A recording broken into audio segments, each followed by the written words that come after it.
Since 1866, our church has gathered here in Rochester, and as our spiritual ancestors began their services with bell towers downtown, so we too begin in the spirit of love and justice in song.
Welcome to First Unitarian Universalist Church of Rochester, here in our temporary home at Our Savior's Lutheran, as we move toward breaking ground on our new church home across the intersection in the coming months.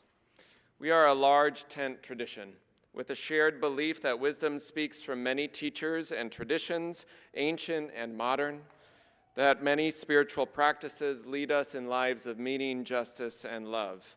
Your faith, your doubts, believers in God, mystery, nature, love, queer and trans folks, immigrants and refugees, all of who we are and who we are becoming are held here as sacred. Welcome to visitors, newcomers, those online. We're glad you're here. There's a nursery open for young ones and activities for kids following the Time for All Ages. All are welcome. After service, you can join us right next door in the fellowship hall for refreshments and conversation, where today we have a special social justice fair highlighting many ways you can connect with justice work both within and beyond our congregation, with volunteers there to talk about that work. And today's service is a special Side with Love Social Justice Sunday, more to our, kind of a core to our tradition, not more to our tradition, though that could work. It's a core to our tradition, justice work, as well as our congregation. So we'll have reflections from members speaking about various aspects of justice work. And you can also find this around now too. It's this book, Beloved as We Are, written by our now very recently or newly former social justice coordinator, Shelley Rohe, but still a member here, about building a congregational culture of disability inclusion. So congrats. We'll have some group conversations on that in the coming months. It's published by our National Unitarian Universalist Association, so we're really grateful for that work, Shelley. Today's offering goes to support Hawthorne Help, supporting individuals and families through Hawthorne Education Center. That is our offering for this summer. And there's also a collection barrel, a blue barrel, out in the lobby for donations through the end of this month as well. In your order of service, you can find more about that as well as upcoming events. We have our last dinner and a movie this Tuesday evening, watching the last part of the Henry David Thoreau documentary, as well as a park play date. The Saturday tours of Eliza Place, our new land across the street there, this coming Sunday on August 9th. You can register online or contact the office for more. And then a final note that we have our youth pilgrimage to Boston and Concord area that will be leaving this Wednesday from Rochester Airport. So next Sunday, I and Derek Robertson, Stephanie Evans-Hansen, and then a few of our youth will be gathering just outside of Boston on Sunday morning around this time. They also have a really nice late service time in the Boston area. So we'll be with you from another Unitarian Universalist congregation exploring our spiritual roots there. So we'll be with you in spirit from across the way. That's a lot of information, so take a breath. I invite you to settle into this space and our time of worship with these words from our minister in the 1870s, the Reverend Eliza Tupper Wilkes. May our faith in humanity and our message of hope and good cheer light our way. It's good to be together. In just a moment, our opening hymn, number 169 in the gray hymnal, will call us back. But before that, I invite you to rise in body or spirit and greet those around you.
Today's chalice lighting words come from Jason Reynolds. History is birthed out of the imagination. It literally was conjured up. Imagination is so powerful that it could set forth 400, 500 years of something wrong, which means that it very well could set forth 400, 500 years of something right. That's sort of the beauty of humanity.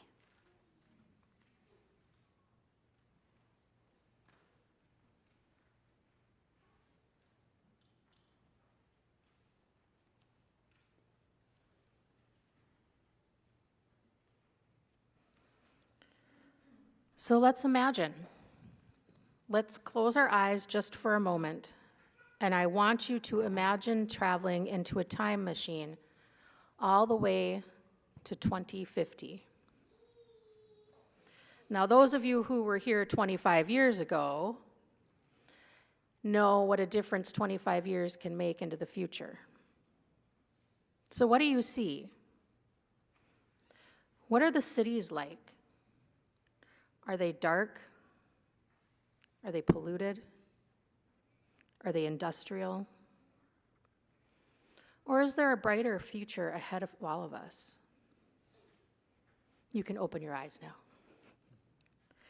As Unitarian Universalists, we believe our world can always change and heal and transform.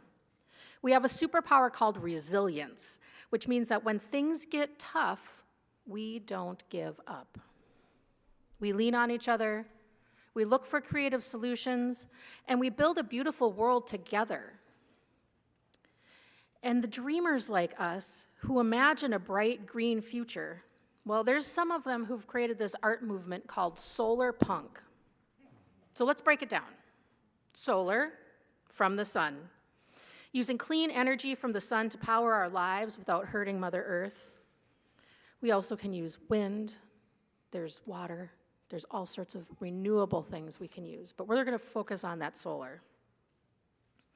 Punk means to be a little bit rebellious. It means refusing to believe that the future has to be sad or dark, and it says, we're going to stand up and we're going to build a better world together. So in you, not just the kids, but you will also have the opportunity to be a solar punk artist and show us what a thriving community looks like in 2050. So there's some different solar punk coloring pages that you'll be able to choose from. We'll have them in the fellowship hall. The kids are this is what they're gonna work on when they go. But there's different things like something simple, some solar energy right there, wind energy. Or you could be creative, and here's a sketch of the new building. How would you decorate it? What would you do to make this solar punk for the future? So you'll be able to find these when you go to the fellowship hall, but let's just kind of imagine a little bit what this might look like. Maybe there's some windmills in the distance, a community garden, fruit trees that are well protected from any deer, electric bikes and cars, solar panels on the roofs or covered parking areas, and maybe we won't see a buckthorn jungle because it will have already been tamed by a hardworking land stewardship team, possibly with the aid of a herd of goats. Dream big, people. So you'll get to choose your favorite coloring pages, and when you're finished, we'll collect them and put them on display. We won't be able to leave them up over the week, but we'll put them up today as we get them in, and then over the next couple weeks, we will have a way to display what everybody's ideas are for this solar punk future in 2050. The whole congregation can see what an awesome future we're dreaming up together.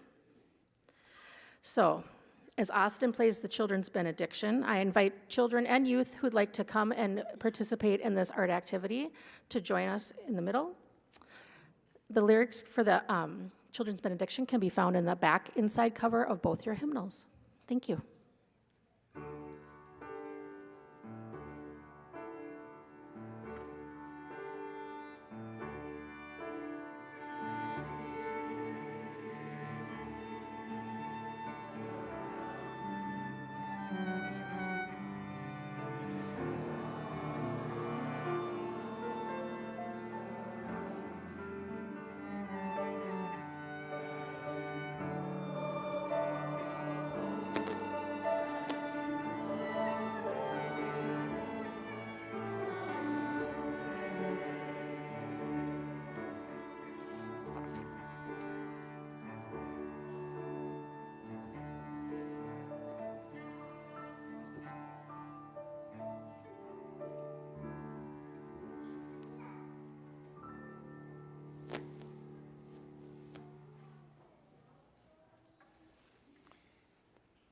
I invite you to take a deep breath.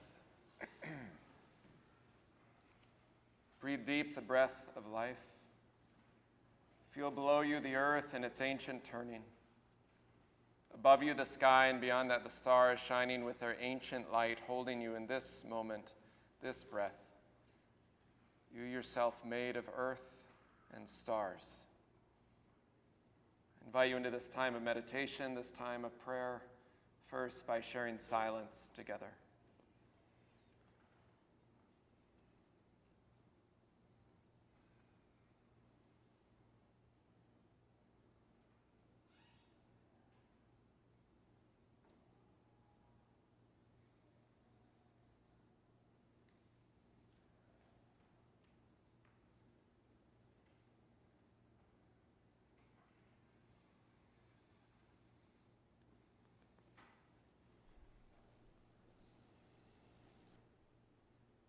Spirit of life, source of love, God and Gaia of 1,000 names and beyond all naming, thou whose spirit ignites the solar punk in each of us.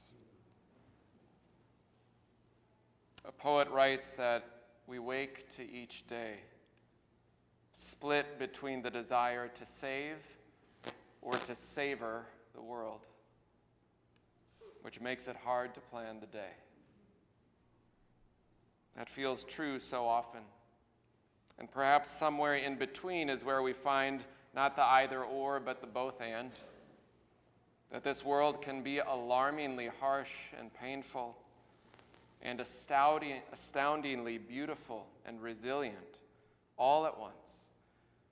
And that most of our lives are lived in the smaller moments held between the extremes.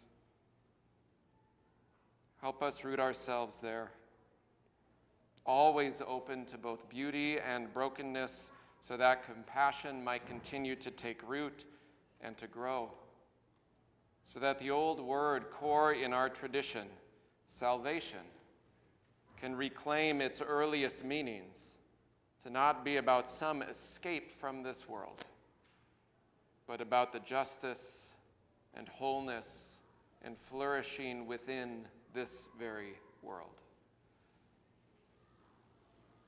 Today we hold in our hearts all those who suffer in mind, body, or spirit. We're holding Paul and Karen Terartha Weiner as Paul's mother, Jean Terartha, died early this morning after quite a while with illness. We hold Jean in sacred memory now as ancestor, and we hold Paul and Karen and their beloveds in love and care. We also hold the names of these neighbors who have been deported or detained by ICE enforcement in our community that we'll now name.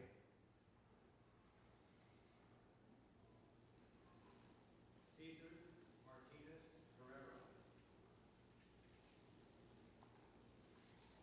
Marco Rivera Rodriguez.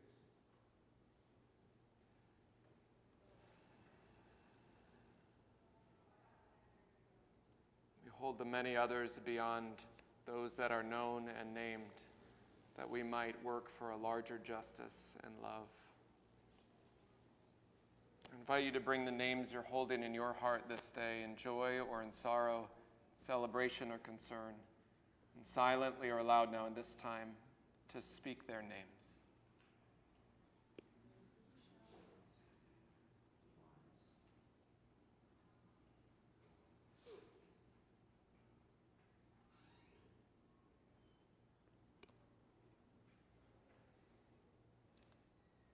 For all the names spoken and unspoken, may we be held in love and care. These words of meditation are from the Jewish Talmud, reflecting on words from the prophet Micah. Do not be daunted by the enormity of the world's grief. Do justly now. Love mercy now. Go humbly now. You are not obligated to complete the work, but neither are you free to abandon it. May that be so. Amen. The hymn is 1051 in the teal hymnal, We Are. I invite you to rise in body or spirit as we sing.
And Larry will share a reading with us.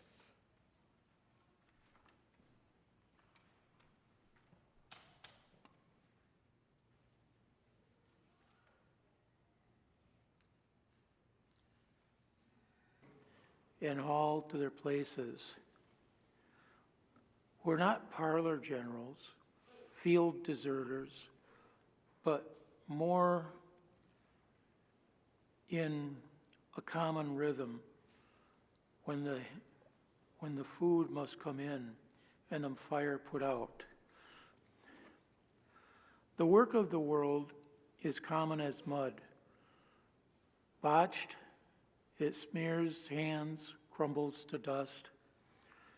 But the thing worth doing well, done has a shape that satisfies, clean and evident. Greek amphoria for wine, or oil, Hopi vases that held corn are put in museums, but you know what they were made to be used. The pitcher cries for water to carry, and a person for work that is real.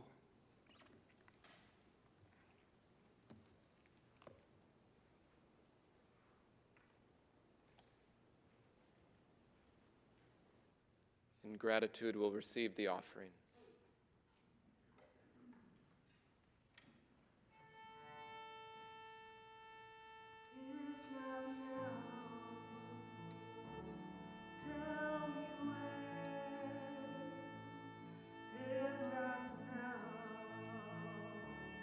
Tell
Our mission here at First UU is to be a welcoming, compassionate community that nurtures spiritual growth and, wait for it, practices justice. This is a congregation and a tradition of open minds and loving hearts.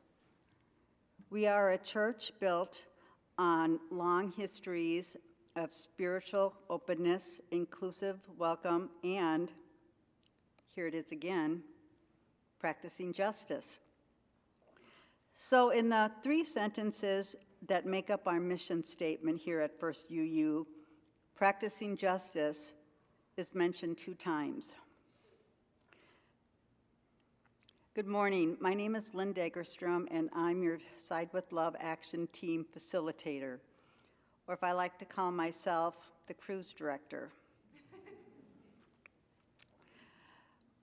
I'm here this morning to explain First UU's social justice model, Side with Love Action Team.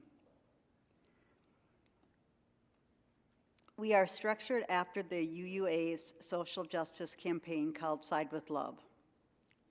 You know, as I think back on my own journey with social justice, we've had many name changes. Yes, many name changes, starting from welcoming congregation, wide welcoming, disability inclusion, let's see. Oh yeah, and we had a social justice coordinator. And last but not least, we were Team Jedi. Keep in mind, each incarnation of these teams has brought us to this exact moment in time, the present. So last year, Team Jedi was brainstorming on what can we do to make social justice really shine again. After COVID wreaked havoc on our planet, social justice at First UU never really picked up again, and it left many holes in our program. Finally, it occurred to us, stop trying to reinvent the wheel. After all, the UUA had already developed a social justice campaign that was catchy and, best of all, it worked. Through Side with Love, we had access to their branding package, including the Side with Love logo.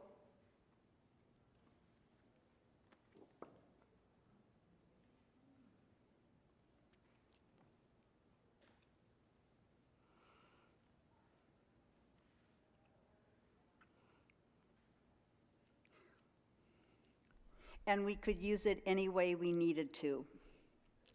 And if that wasn't enough, people in our community already recognize our marigold shirts and instantly knew that the UUs had shown up.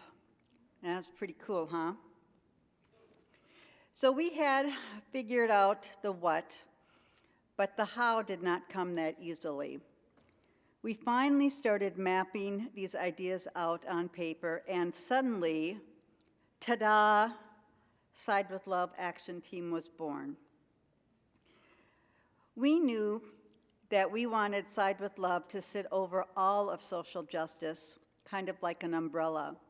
We also wanted to develop and utilize tools that would allow us to slide into any of the social justice programs here at First UU if they needed help, giving them the support so they could also be successful and shine as well. So last fall, we started to assemble our leadership team, one puzzle piece or person at a time. The process was organic, finding just the right person for each program. And we grew, and we grew, and we grew. And guess what? We had a full circle moment. We looked at our reflection in the mirror and realized we now resemble the original social justice model here at First UU. You know, the ones where we all sat once a quarter in the conference room, giving our ideas and agendas to each other and to Luke. Well, I guess perfection was staring us in the face the whole time. So what does the social justice model really look like here at First UU? First, let me introduce to you Side with Love. The Side with Love team consists of congressional organizing, The Gathering, which is a monthly virtual event. It's a space to strengthen your spirit, make sense of the political movement, and take meaningful action alongside other UUs and justice-seekers across the country. There's UU the Vote. UU the Vote teaches us that democracy is more than a political system. It is a sacred practice of how we live together, rooted in covenant, collective accountability, and the inherent worth and dignity of every person. General Assembly is our annual business meeting of UUs where decisions for the association are made by having delegates vote on policies, adopt public witness statements, and elect national leaders. Uplift enhances the LGBTQIA+ experience within Unitarian Universalism and beyond. Welcoming Certification is a program recognizing churches that fully include the LGBTQIA+. We have to qualify for this each year by fulfilling a set of recommendations in 5 different areas set by the UUA. And when we do, this is what you see.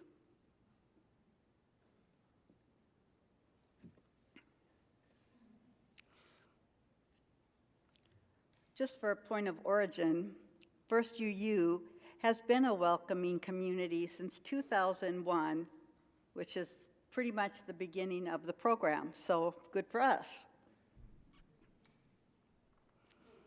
And by the way, this is where Rochester Pride is.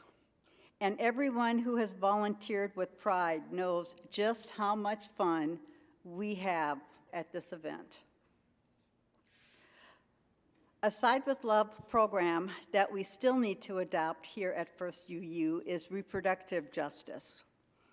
Reproductive justice fights for a world in which every body and identity is affirmed and every body is sacred.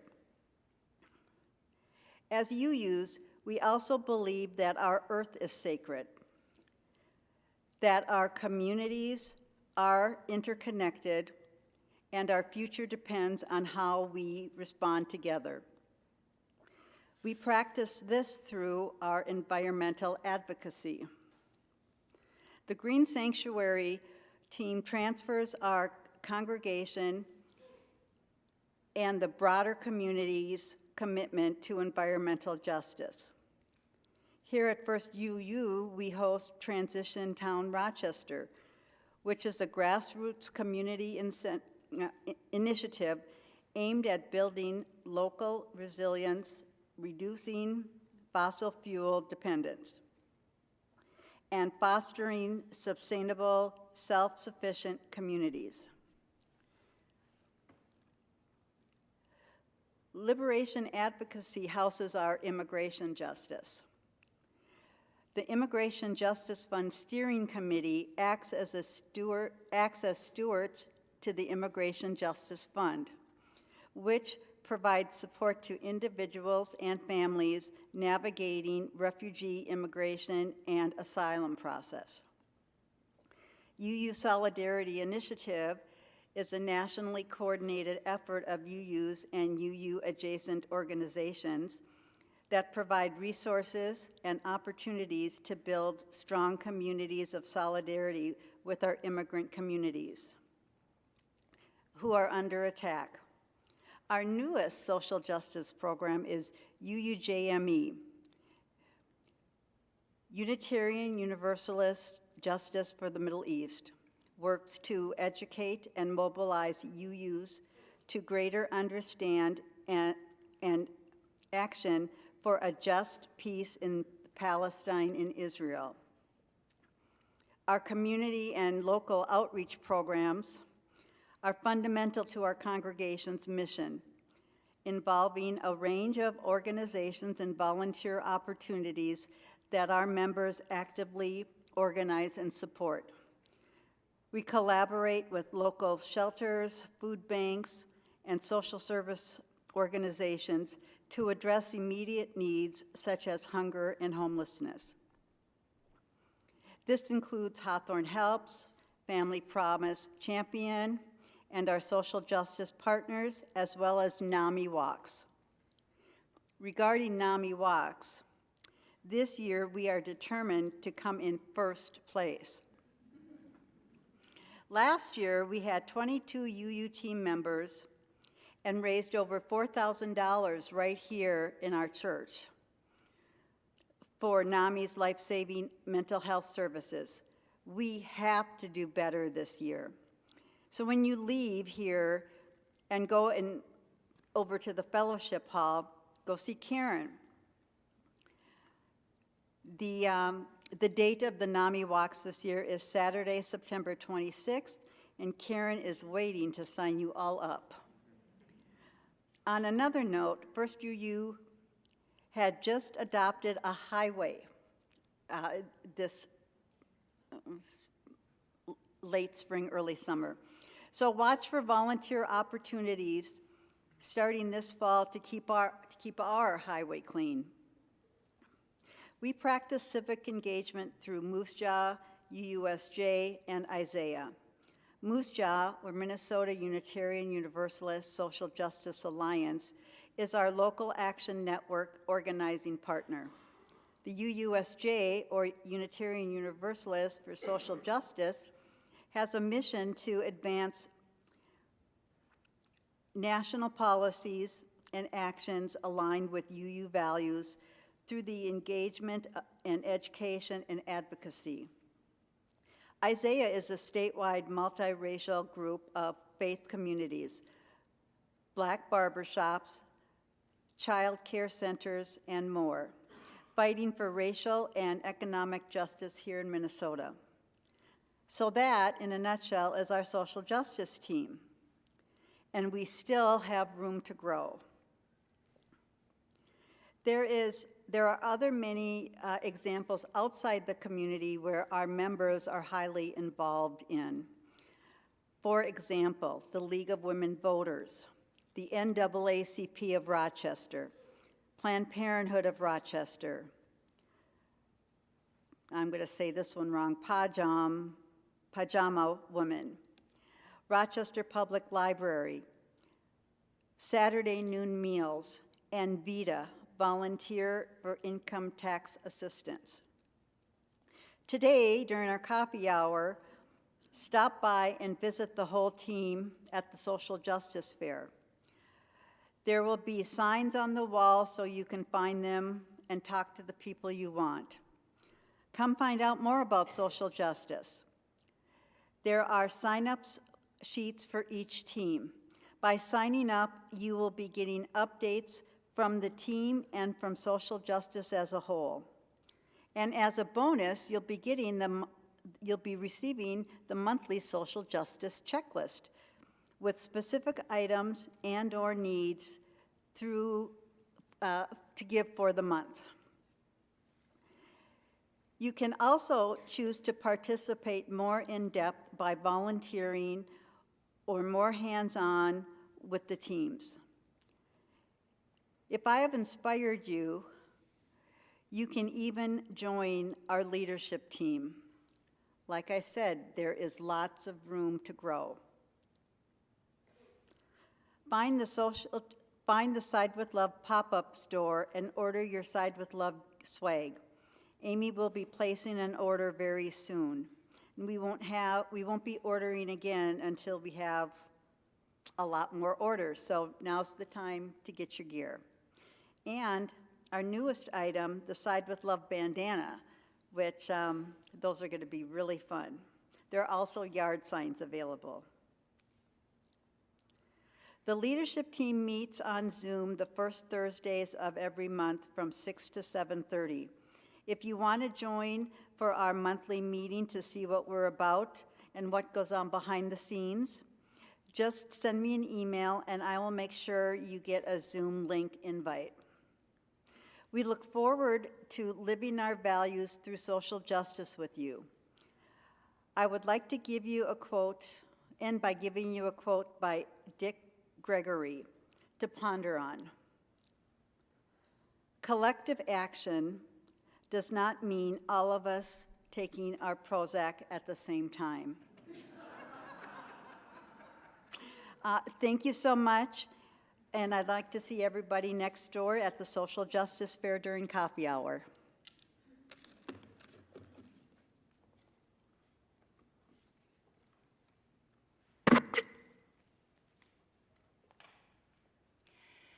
Good morning. My name is AJ Juraska. I use they, them pronouns. And today I'm wearing a yellow t-shirt. I still need to order my Side with Love t-shirt, but this one I got from the Texas UU Justice Ministries Legislative Action Day last year. This shirt reminds me of all the great values that we share as Unitarian Universalists and the way in which we act out those values by advocating for a plurality of issues. I'm also wearing a keffiyeh, and of course this is associated with Palestinian liberation, but to me it means so much more. Because I don't just care about Palestinian liberation because there are people suffering halfway around the world that I should care about. I care about Palestinian liberation because I truly believe that our humanity grows when we acknowledge the humanity of others. And when we dehumanize anyone, we lose a bit of our own humanity. Lila Watson, a Murray visual artist, activist, and academic in Australia, shared a quote that a group of Australian Aboriginal rights advocates came up with in the 1970s. She said, "If you have come here to help me, you are wasting your time. But if you have come because your liberation is bound up with mine, then let us work together." I see myself in so many people in Palestine and in their stories, but one story in particular really spoke to me.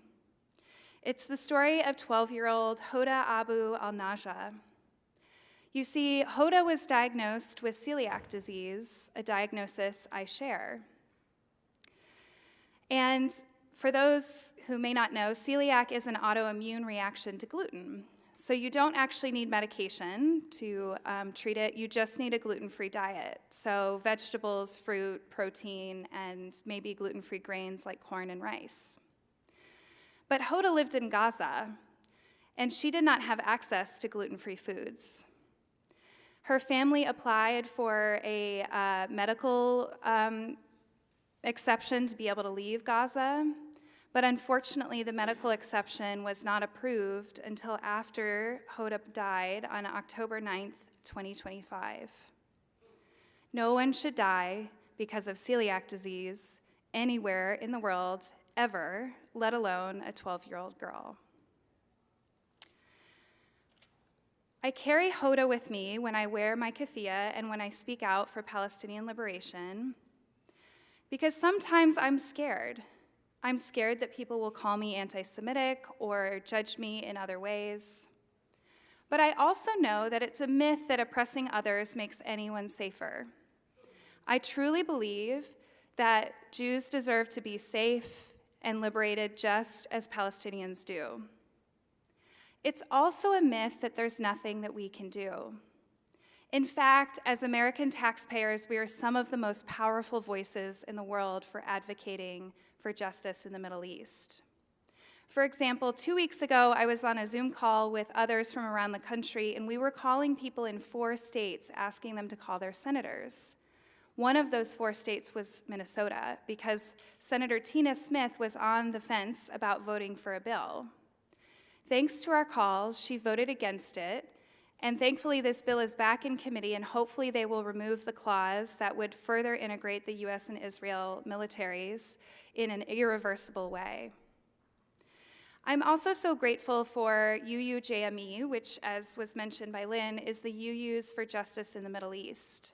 We have a chapter here, which you can join, and they're constantly offering ways to get involved, including by helping make churches become apartheid-free, which is something I was involved in Austin, Texas, before moving here in June. I'm so proud to be a Unitarian Universalist. Being UU gives me more hope, and I think more humanity. I truly believe we can't do everything, but together we can do something. And I truly believe that, as Amy shared earlier, 25 years from now, the world will look different and hopefully better. May it be so.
So, good morning, everyone. I'm Shelley Rowe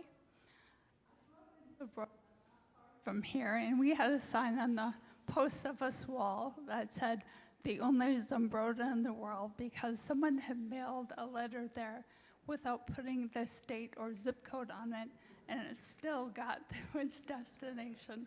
So even though we were unique, I knew there was more.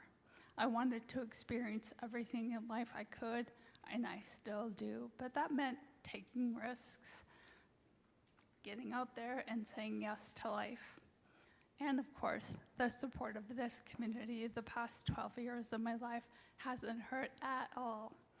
I wanted to explain just a bit about the book and how it came into existence. I found myself in 2020 living in Los Angeles while a raging pandemic was outside of my window, and I went to the Equal Access celebration online that year.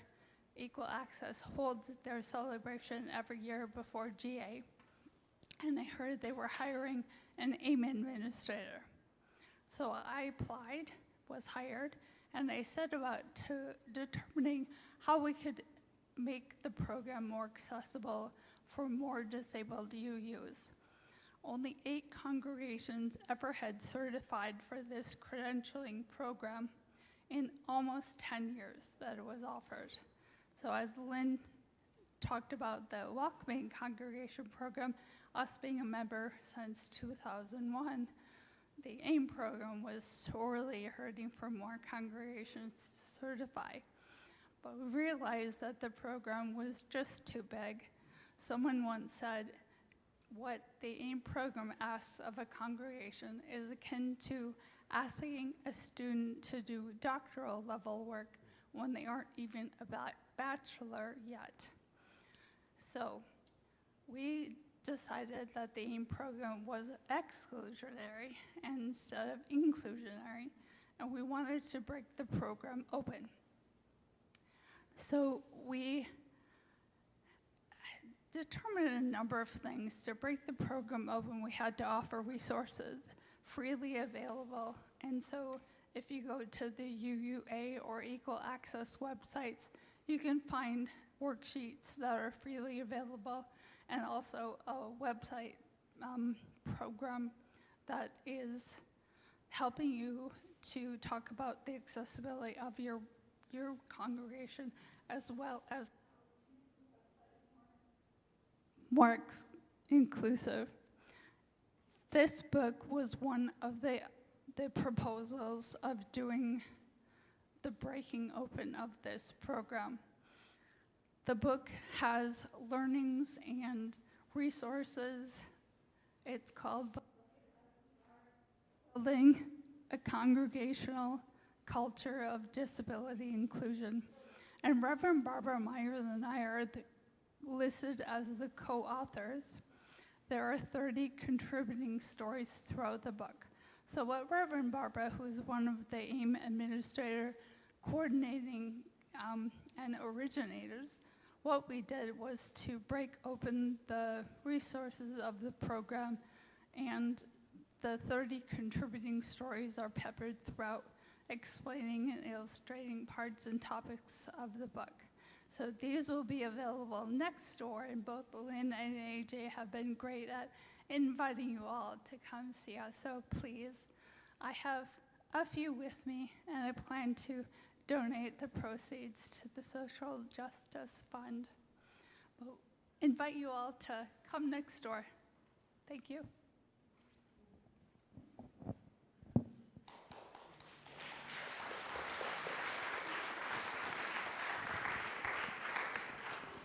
The hymn is 131, Love Will Guide Us. I invite you to rise in body or spirit as we sing.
invite you, as you're comfortable, place a hand on your heart or toward the sky or earth in gratitude.